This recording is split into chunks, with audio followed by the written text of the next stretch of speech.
एक कोई बादशाह उन्हें अपने राज्य विच ऐलान कराया कि जिन्ने भी बोए बरे दे बंदे ने वो दो लैने विच खड़ोई जान। एक लैना विच वो खड़ोन जेड़े अपनी लाड़ियों कोला डरदे ते दूई लैना विच वो खड़ोन जेड़े अपनी लाड़ियों कोला नहीं डरदे। दिखदे गै दिखदे लाड़ियों कोला डरने वाले बंदे दी लैन दूर तकर पुज्जी ते लाड़ी कोला नहीं डरने वाली लैन च छड़ा एक बंदा खड़ोते दा। जिसी दिखिया बादशाह बड़ा खुश होया, आख लगा आखिरकार कोई ते साढ़े राज्य विच है जेड़ा अपनी लाड़ी कोला नहीं डरदा।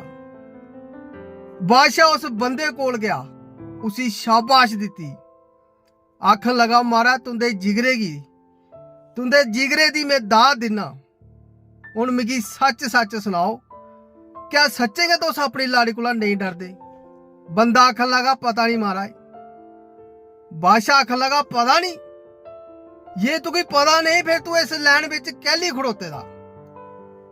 बंदा आखन लगा महाराज ओ मिगी पता नहीं, पर मेरी लाड़ी ने मिगी ये गल आखी कि इस्सै लैन च खड़ोई रवेआं।